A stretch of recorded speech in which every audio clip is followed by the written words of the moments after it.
Welcome back to the Glass Staircase. We're continuing where we left off of playing on day 4. The release version of the game, we're getting, or at least trying to get the ending, in this creepy, like day 4 is the best. Absolutely the best. The highlight of this game is the level design and the spookiness. Just look at this, look at this hallway as is. This is fucking sexy. Anyway, so we're continuing from there. And, of course, before I begin, please be sure to hit that like button if you like my content, and hit that subscribe button, become a subscriber if you have not already and you love my content. Let's get into it and see what is down this sexy, creepy hallway. There's that realistic skeleton, and I wanted to know what else was here before moving on, after having killed Dorothy. Oh god. Yeah, it's a lot more expansive than I thought, but why I came back. Long, creepy hallway with a door.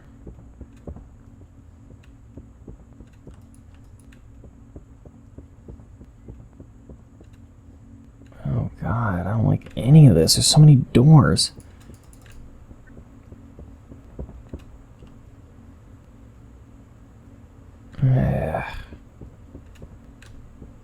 Doors and doors and doors. Oh boy, a dusty bookshelf full of knickknacks and textbooks. Nothing useful. Are you sure? Alright, well, 3 door choices. Let's go on this one? Oh, jeez. There's a lot of doors. It's a lot bigger of a basement than I was expecting.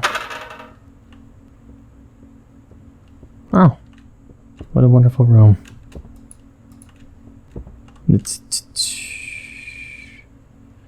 Yeah, something's hanging over there. 2 things are. I don't like that. Something tells me I'm going to be fighting things. I don't like that, man. There's things behind that, man. Okay, they're all in bags. Oh, more of these panels. Oh, it's a hanging corpse. Oh, I don't like this. We're definitely turning on the nightmare machine. Definitely turning it back on. I think I presumed the story accurately in the last episode. That the professor, whether he's that weird pink fleshy thing with the crab claw for an arm or not, I think he was rational enough, as he left in his note, that he would deactivate the machine to at least save, I don't know, his wife, or just get salvation, as he explained in the note in the previous episode. I get a feeling I'm turning it on, which is problematic. An empty book. There's a safe there. I can see it. I can see it. A portrait of a man. Is it the doctor? He's a fucking creepy dude, man. There's also... No, there's like a security panel right here. Stop looking at the painting, for fuck's sakes. The bust of a man. He must be obsessed with himself.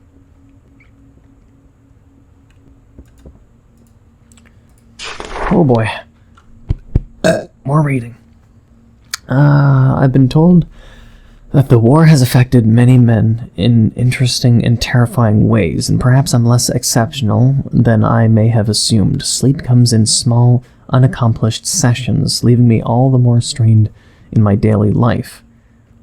Though I fear that my exhaustion is far from the main reason for my disconnection and lack of focus, my practice suffers. My research has all but flattened into nothing, and I may truly have nothing to show for it. For all the fears I've had that my life would end in those trenches, I feared all the more that Juliet and I would never be able to find the solace we once had together. Through all the frozen nights and terrifying days, filled with the blood and viscera of my countrymen, it was really the only thing that gave me any hope that this would all amount to something. And what of that motivation, completely squandered? proven to be as fleeting as my own fidelity. I returned from the horrors I witnessed only to feel nothing in the home I left, and comfort in the arms of but a girl in my manor's employ. Wait. Only to feel nothing in the home I left, and comfort in the arms of but a girl in my manor's employ. See, the arms. See, was he having sex with one of the girls in the orphanage? I can't even begin to hold this weakness against Maria, and much less Juliet. But ever since I returned, there's been something in me, something that wasn't there before. That newfound mental peculiarity may very well be responsible. As my sanity first started to prove unreliable, as I began to recognize the faces of the men that were held together under my knife, and the will of God during those horrific days, horrible days, some men I'd met on the long voyages to the fronts, some I knew more personally. Once I had spent well past 4 hours working on the shredded chest of a young man caught in the blast range of artillery. Their operations had felt so mundane that it wasn't until I was sure we'd lost the young man that I'd recognized him to be my cousin, Garrett. I don't think I had a single tear left for him when they shipped him back here, to the family burial grounds beneath my very feet. Why could I not shed a tear in the realization that I had lost a childhood playmate, a family member, a true friend? Maybe that was all I needed before I felt the weight of the war pressing down on me, and the dreams began. There was no subtlety in the onset of these visions. They came as hard and heavy as one could expect of a fever, but they seemed much different, much more visceral. All I could hear were voices that guided me towards something that would need to be done to save all of us, a grand solution that would save the lives of every creature. These sprawling growths of belief started to seep into my waking moments, and they've drawn back with me to my home. I want to lose this, but I feel the voices are only stronger here. They've driven my madness to places I cannot stand to see myself go.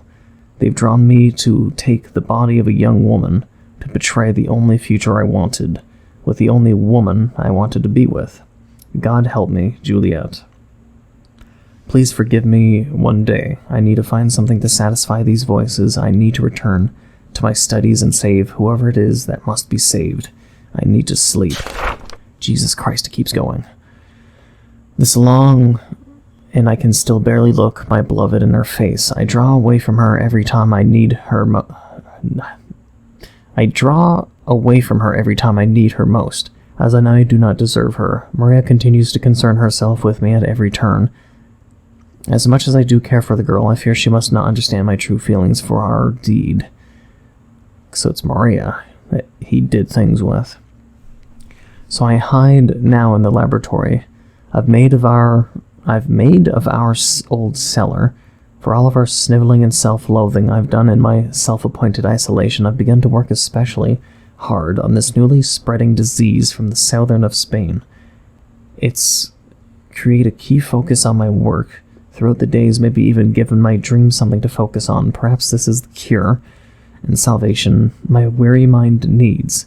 Maybe this is how I'll save us all. My research has been progressing as slow as one could imagine it would be for such a new field of study, but perhaps this is where my old dreams may be trying to aid me once more.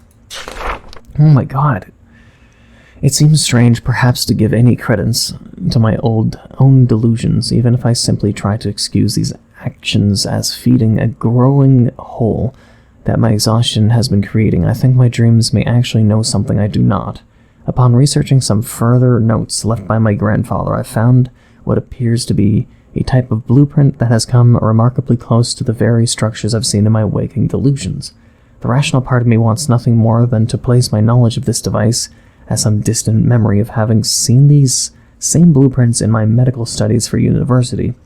But the honest part of me knows better. My visions are becoming too prophetic for me to believe them, the simple soft-headedness of my war-shaken mind. There must be a reason why they've become so much clearer since my return to the manor. I must continue delving into the catacombs below where the old notes were held. Every indication is telling me that the remnants of the machine are somewhere on the grounds, and grandfather's old journal strongly suggests that he had them crafted for some kind of cure. Himself. What it truly does, or how it could be expected to work, is far beyond anything in my own field of studies, but if I continue to follow the development of his notes, perhaps it would all work out in the end. The more bizarre and detached my research seems to become, the more I clearly can see the dreams again, and the clearer images they start to make.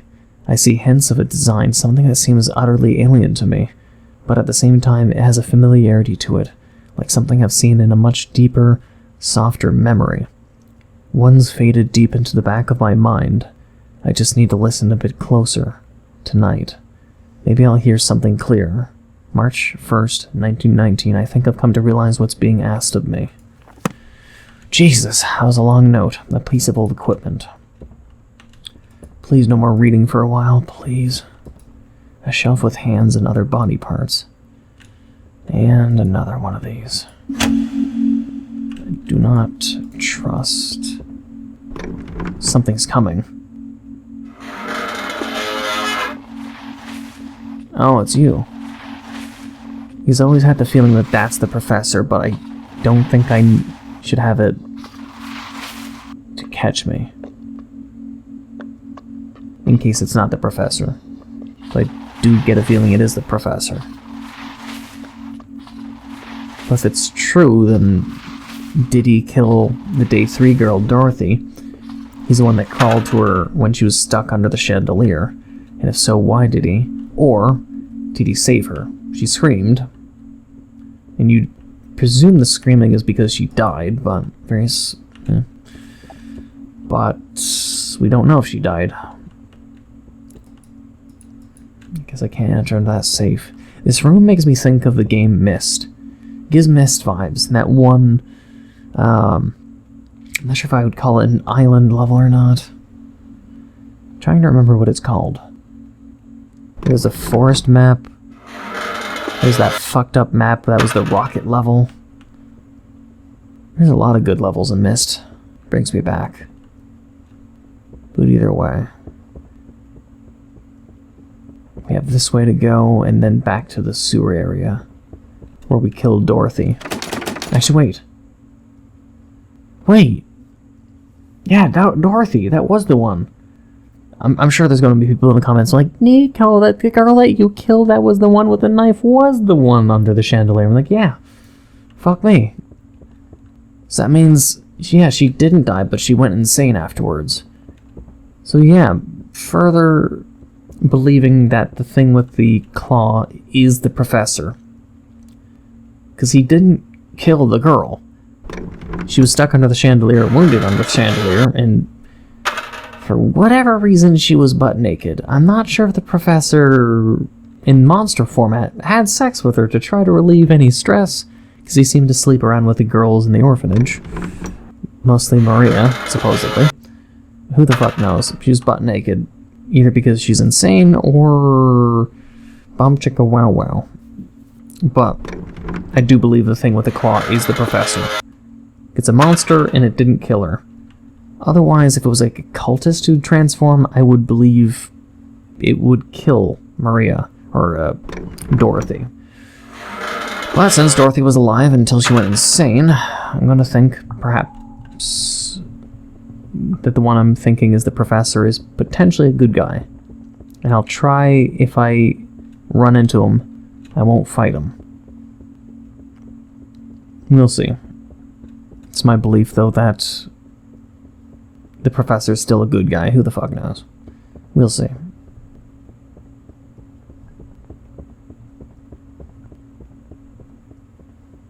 But otherwise, no levels. Let's see what is in the room that Dorothy was sort of guarding, or she was sort of trying to build up the courage to go into the room with a knife, wanting to stab someone.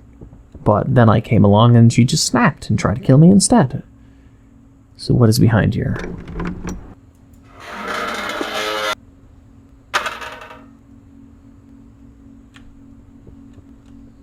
Long, creepy hallways. This artist painting of some kind of lightning machine.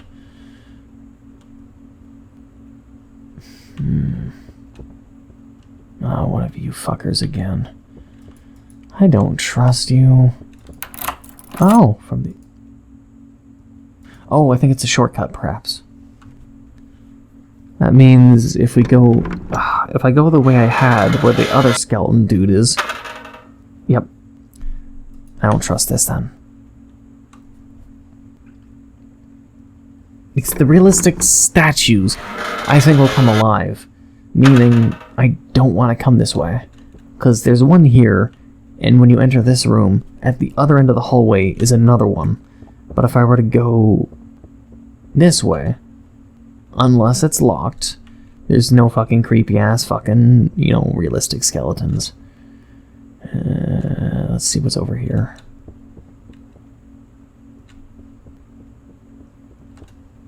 Nah, that seems like an important door. Let's ignore it for now. And go through this door. Probably going to be another switch thing. Oh. Well, I was right, but... Electric shock therapy cage? Or a shock cage? Broken test tube? Public address system. Sure. Oh. This is the estate. Doris, if you've already taken your tablet, please report to the dining hall. We prepared a new task.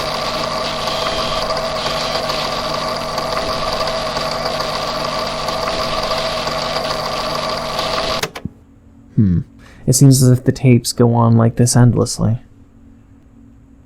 So they just pre-recorded all the tasks that they'd want them to do. Well. I don't think this is the nightmare machine, but...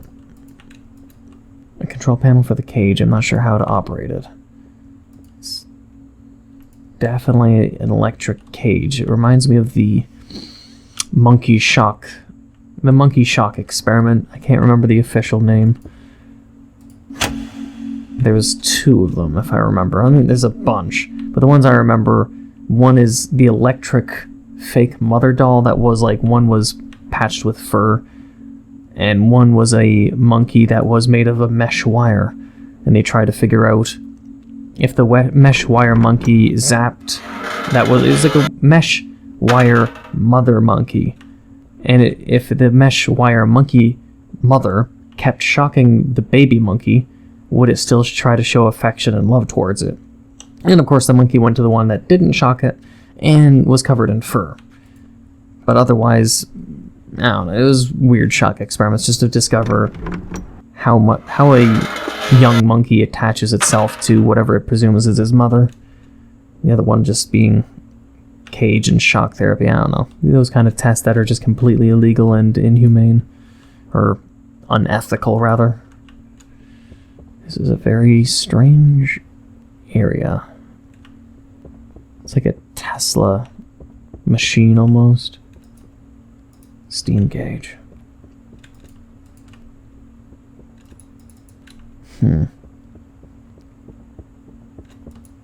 As long as there's no ridiculous puzzle that's very convoluted and I have trouble with. Oh. Okay, well you blocked my escape and I don't like that. You have a creepy face as well. And don't tell me you run, that'd be creepy. That is a weird face you have.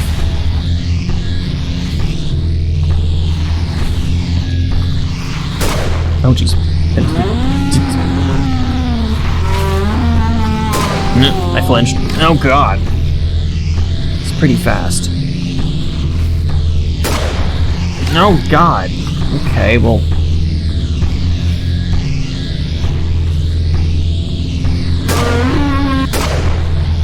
He hits hard and fast. Nah, I need to reload.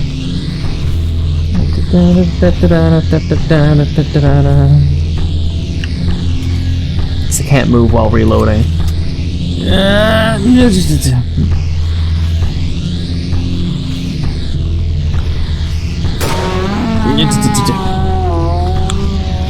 Looks like we don't have a choice. No getting stuck. No. No.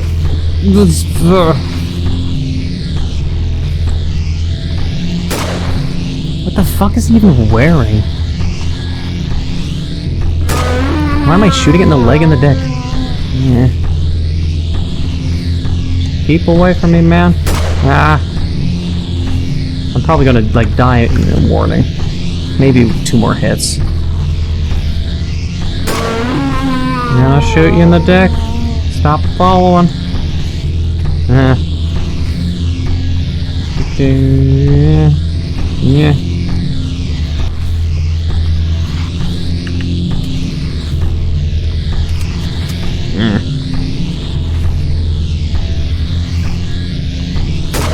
Right in the dick. Let's see you have sex with Maria now. Like, seriously, it's always dick shots. Yeah.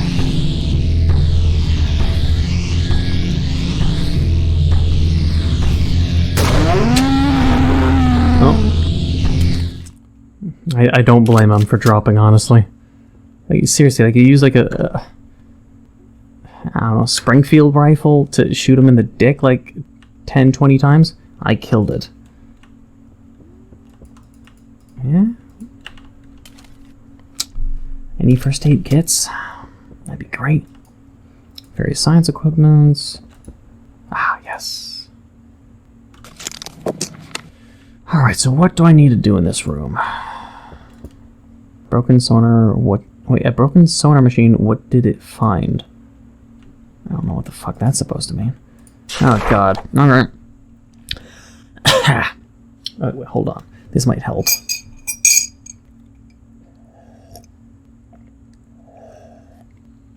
Ugh, nothing like drinking coffee at 4 a.m. Yeah, it's 4 a.m. Kill me. The research has progressed at a rapid pace. There is no shortage of work to be done, and no shortage of volunteers. Though primitive, the being is able to fully communicate its continued direction to me through the seeming possession of the fresher corpses that have come as a byproduct of our work, and the living hosts have began to show somewhat different reactions. Symptoms similar to mine from when I'd originally began my work are common in nearly every one of them, but the longer their direct exposure to the pylons and the energy is, the more detached they seem to become. Mentally, I don't think the comma is necessary then. Their reactions seem sharper, but cognitive function seems to dumb down to much simpler, more passive series of reactions. They have no problem identifying orders, motions of actual threats, but they frequently seem to forget the answers to questions that they know just days ago, or just knew days ago. Some of them, when held to the effects for even longer, begin displaying signs of violent mania, often lashing out and attacking other subjects, or, often to their misfortune, me. I do not like wasting any life, much less the life of a subject, but once this mania takes hold, there hasn't been any observable way to bring them back to any kind of lucidity, and certain adjustments must be made to ensure the safety of the others. Troubling as these effects to their mental faculties are, the symptoms themselves are getting far worse. In other regards, the longer a living subject is exposed to the radiating energy of the pylons, the more their physical attributes begin to reflect the strain. Many show signs of sun-damaged skin, though the flesh itself seems to thicken and swell. Some with boils, some simply to resemble something closer to an animal hide. Often their limbs will start to show signs of distortion, but seemingly to no awareness of the subject itself. This is also true with many other changes to their physical features, be it their facial feature distorting or some increased mass to their overall bodies. The entity feigns some kind of ignorance to these physical and mental abnormalities. When I attempt to probe further on the effects of the engine, but I am starting to detect a familiar pattern between these cases that is leaving me with some kind of increased concern. As fascinating as this progress is, it's creating an uncertainty that wasn't in me before. How long must I wait before the intentions of this machine and its mysterious designers? Their closed lips on this subject have always left me with more excitement than concern, both the increasing show of these mutations caused by it and the degenerative cognitive defects that are occurring. I can't help but feel that this was part of their plan, letting me work on the machine until these same effects came back on me. Perhaps this cult that has come to live in my family home understands more about this being than they led me to believe. I see. With that, I think I might have to end the episode too, with all that massive reading. Oh, so let's just leave it here. I'm not sure actually how long I've been recording. I think plenty. So even though this is a double episode, I don't know how much there is left of the game. It feels like it's going to be lots left. So let's leave it here and continue in the next episode. I hope you enjoyed. And if you did, please leave a like, comment, hit that subscribe button, become a subscriber, hit the bell notification down below for updates on my videos. Thank you for watching, and until the next time.